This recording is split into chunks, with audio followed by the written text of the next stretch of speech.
Do you have a true experience with creepy clowns? Send it to me at darknessprevails.org/submit, and it might appear in a future video. Thanks. Away from society, there's nobody around to warn you of who or what is behind you. This world is a strange one. Growing up in the rural south of America, I've passed by and visited a multitude of farms and ranches. They are beautiful places filled with culture and hard work. Yet, at night, everything changes. The livestock rest cautiously in the fields, the trees sway audibly in the night breeze, and strange noises blow along barely louder than the wind itself. There are things just beyond those thin fences, things that want to harm us or devour us.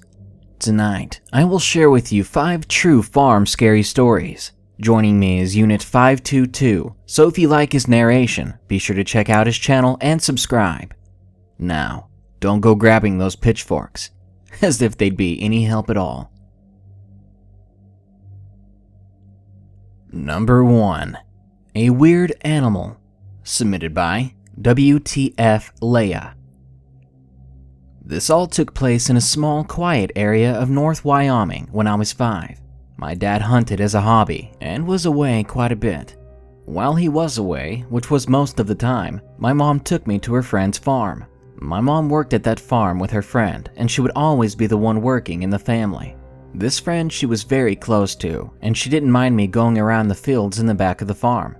I don't remember much about her, but she would never get mad at me for wandering off, and I got away with a lot. My mom and her friend would always sit on an old deck and drink tea while I ran around. The land she owned was huge and fenced in. I never really knew why, but I just assumed it was to keep foxes out from getting to the livestock and other normal things. On a rainy day in mid-March, we went over to the farm. I had to stay inside while it rained.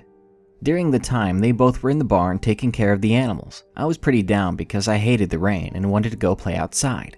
About an hour and a half later, the rain stopped, and I was so happy. I begged my mom to let me go outside, but she said something along the lines of, "If you find a bucket for us, I'll let you go out without rain boots." It was a deal, so I found her a bucket and bolted out of the door. I have a very strong memory, especially for this experience, and even if I didn't, I probably would because of how frightening this was. I chased around a few frogs, picked wildflowers, just something a little girl would do. But since I had such a short attention span, I quickly noticed a tall figure heading towards me. It was about 6 feet tall, around my mom's height, so of course anyone would think it was their mother. Keep in mind the wheat field was right near the barn, so it made it easier to assume that this was my mom. The figure began to run towards me, but it made a galloping noise. It was stupid of me to think of this, but maybe it was my mom's boots. That was wrong. How naive of me. I could now make out a shape. I don't remember a thing about its appearance, because the second it got close to me, I was grabbed forcefully by my mom. The only thing I can really remember about it was the strong smell of what smelled of piss, and that it had a distinct, inhuman feeling. I don't know why, but to this day I wonder if it's still out there. My paranoia became so bad we decided to move to California. It still scares me as much as it did 9 years ago. I am taking therapy, but it will stay in my mind forever. Number 2. Wolfman Attacks, submitted by Marie, and read by Unit 522. First off, this isn't my story. It is my grandmother's, from when she was about 20 or so. She and her husband went to stay with some friends at their old farmhouse. The first few nights were fairly normal. They noticed that there was a large patch of flat grass not too far away from the house. It was as if a huge animal had been lying there. Around the third night, everyone was in the dining room playing cards. The table was in front of the window, a window that is 8 feet up from the outside. My grandmother's friend, let's call her Lily, points outside the window and asks my grandmother if she can see that. There were 2 glowing gold orbs. John, Lily's husband, freaks out. It was 2 eyes peering into the house. Now they make out a face shape, round with pointed ears on the top of its head. Remember, this thing would have had to have been over 8 feet tall. All of a sudden, It opened its mouth and screamed like a woman in agony. That night, the men moved the fridge in front of the front door so that no one could get in. All night this thing slammed into the door, screaming, growling, and howling. My grandmother described it as the most ungodly thing she has ever heard. It was pure evil. 2 nights this worked, but the third proved that it was time for an upgrade. They had returned from another friend's late, only to find that the front door was open. The men, John and Mike, who was grandmother's husband at the time, went inside to see the fridge was now in the living room. The couch and table had been flipped, and 4-finger claw marks were on the walls and floor. That night, the last night they had to be there, the men put huge nails, like the ones they use for train tracks, in the door. Then they pushed the fridge back up in front of it. If this thing was going to try to get in, it wasn't going to like the result. Sure enough, it came that night and rammed into the door, screaming like before. Whatever it wasn't happy. It pounded on the walls, the roof, and windows, screaming. The next morning, as everyone, even Lily and John, were packing up to leave, they saw something out in the field. It was about 9 in the morning. The thing they saw was about 8.5 feet tall, standing on its hind legs. It was a humanoid and wolf-like creature with pitch-black fur that covered its entire body. Upon seeing it, they rushed to get everything in the truck and get out of there. Lily and John refused to go back, and luckily none of them saw this Wolfman again. Number 3. The Black Smell, submitted by SLD 5454. I grew up in an A-frame in northwest Wisconsin. We lived 15 miles outside of town. Our property is wooded and in some parts very swampy. I remember my father telling me as a child to be careful when playing around the swamp because I'd get sucked in and no one would ever find me again. Whether that is true or not, I don't know. I've always been too scared to venture too far away from the trail that separates the woods from the swamp.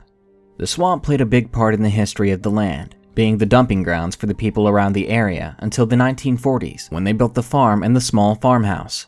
In 1970, they tore down the farm and built the A-frame.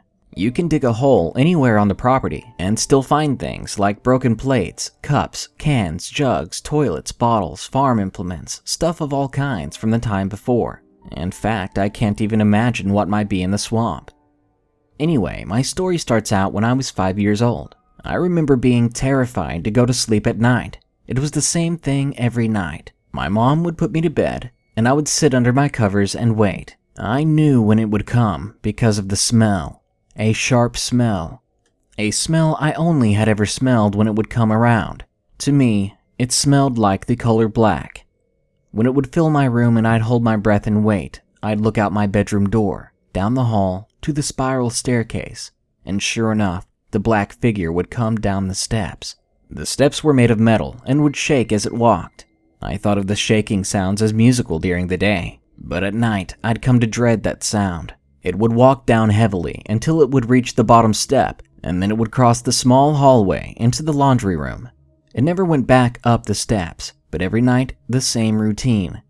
The smell would come, then it would walk down the steps, and finally it would pass into the laundry room. When my sister was born, my parents moved me from the corner room to my mom's craft room across the hall. This room with my door open, you could see down the hall into the laundry room. I was hoping after the move, things would get better. But my first night in the room, the smell came. Then I heard the steps. Though I couldn't see him go down the steps now, I did see him go into the laundry room. After a minute, it broke from the normal pattern and came out from the laundry room and walked down the hall to my new room. It stood outside the door. I'm not sure how, but I could tell it was a he. I couldn't help but look up at him. He was very tall. His head almost touched the top of my door frame. He was all black, solid black. Though he had no eyes, I could tell he was looking at me. He cocked his head to one side, stared at me a while longer, then finally moved back into the laundry room. At that time, I was very scared, but I knew I had to protect my new sister, So I threw back my covers and ran to the laundry room. I shouted as loud as I possibly could when I got to the door. But it was gone. I did wake my mother up though. She asked me what I was doing, and when I told her, she passed it off as dreaming and turned me back to bed.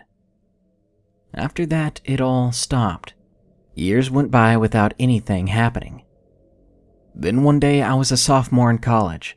I had come home for the summer to work at a job I had in a greenhouse. After an especially long day of selling our goods at a farmer's market in Minnesota, I came home and went straight to bed. My room had moved yet again, this time on the second floor to a loft area. Over a period of several years, my father had remodeled our house, taking out the spiral staircase and putting one long staircase in that connected to the first and second level. After passing out for a few hours, I was awoken by a terrible crash from my closet. I opened my eyes, but I didn't get up. Stupid cat, I thought, and rolled over on my stomach. It was then that I barely remembered. Tigress, our cat, was not there that night because my sister had taken her to a friend's house. As soon as I had finished that thought, the footsteps began. They were loud, like someone was putting all their weight on their foot as it came down. Boom, boom, boom. The footsteps got closer and closer to my bed. That old smell came back. The moment I smelled it, I was instantly paralyzed. Boom, boom. I held my breath. Then I felt my mattress sink in at the end of my bed. He was walking on my mattress. I kept my eyes shut, lying perfectly still as my body involuntarily bounced with every step. Then he stopped. I felt his legs on either side of my waist. I was frozen for what seemed like forever. Am I dreaming? Please be dreaming, I thought. And with that thought, I gathered up all the courage I could and rolled from my stomach onto my back. When I looked up and opened my eyes, he stood over me, bent down, staring at me. And then he cocked his head. Despite his weight, I pulled the blankets over my head and rolled back over onto my stomach. Soon after, the weight lifted off of my mattress. When I checked my closet, nothing was knocked down. But, needless to say, I avoided my room for the rest of the summer sleeping on that couch. I have only recently started to sleep in it again. And now, when visiting my parents, my husband is always there with me. Number 4. The Encounter, submitted by Burst, and read by Unit 522. Something happened to me 3 years ago, and I can still remember it to this day. In 2013, June 20th, I was heading to my new job for my first day at around 4 in the morning. I took the secluded back roads to avoid traffic. It was dark as I drove in my Blazer, not minding how dark it was.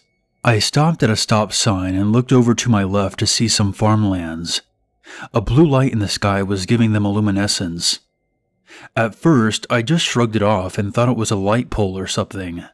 But then a thought occurred. Light poles don't go that high. I shrugged it off again and thought it was just a helicopter. But then I started thinking about that, and another thought occurred as I realized that helicopters don't have blue lights. I looked back again and tried to decipher what it was. As I narrowed my eyes, the light had descended at a quick pace to the ground. I deeply gasped, and silently I floored the gas and drove off. The fear drove me like I drove my car, but not to the point where I didn't notice an owl at the next stop sign. It was staring right at me. When I got to work, I couldn't stop wondering about what it was. I didn't tell anyone at the workplace at all. I didn't want to make a first bad impression. I thought it was over that night, but I was dead wrong. The ones in charge of the facility gave us 3 30-minute breaks. I took the opportunity to take a nap on the first one at this parking spot facing away from the building. And that's when it started. The nightmares. At least, that's what I thought they were at first. The first one started when I was reclined in my Blazer, sleeping, except I couldn't see my own body anywhere at all in the car. In the next one, things escalated quickly. I woke up in my dream, finding myself in my Blazer again, but there was something placed on my head. I could barely move my body as I summoned all of my strength. This metal thing around my head was heavy and loud. It was attached to something behind me that was also reclined. It was as loud as a semi. The noise was that of a booming sound. I remember seeing some strange writing as well. There were squares and circles, some with holes in them, and also some triangles. After a few moments, I passed out and woke up again. I searched around my car for any evidence to see if someone other than me was there, but there was nothing. The next one, I was sitting up in my Blazer, but my seat was still down. There were these transparent spheres attached to some black wiring floating all around me and my car as the black cords led behind me. I could hear movement. As I tried to move myself, I lost consciousness. I later woke up to see nothing. The next 2 dreams were the worst of them all. I was in my car sleeping until I felt a rubbing on my forearms, accompanied by light grazes. I opened my eyes to see 2 gray hands rubbing my forearms. They had long, sharp orange nails, and the touch was as cold as ice.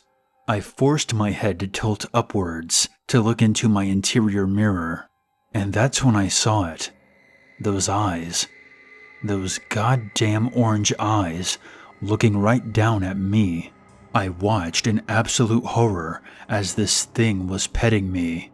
Its gaze then looked into the mirror, locking eyes with me, staring deep into my soul. My body was in panic mode as I summoned all my strength, mentally and physically.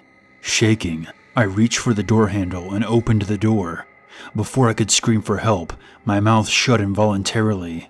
My arm was disobeying my mental order as it closed the door on its own. That's when I realized that this thing was manipulating my body somehow. I tried to scream in anger, but I just ended up passing out. I woke up to see nothing was there. I started crying as I knew that I was being followed by these things, and I didn't know what to do. The next day, I intentionally parked at the same spot, laid down, and slept. But this time I was ready. I brought my hunting knife and hid it in the center console. As I slept, I was awoke by the same rubbing feeling, but this time it felt different. It felt much colder than before, lighter, and the nails didn't seem as sharp. I opened my eyes to see what I was not expecting. These hands I saw were different. They were bony and smaller. This time I forced my head to tilt upwards once again to meet this creature face to face. I saw it. It had 6 blue eyes, starred irises, a bony coned head with a mouth full of finger-like appendages with small sharp teeth behind them. Our eyes locked in a deep stare. My primal instinct kicked in. I was now under the control of my own anger. I finally had full control of my body as I reached for my knife. I stabbed the thing on the left side of what I'm assuming was its jugular. It moved side to side with no sound of pain, until it collapsed onto my lap. It laid motionless with green blood seeping from the stab wound I had given it. I composed myself as I wiped the sweat from my forehead.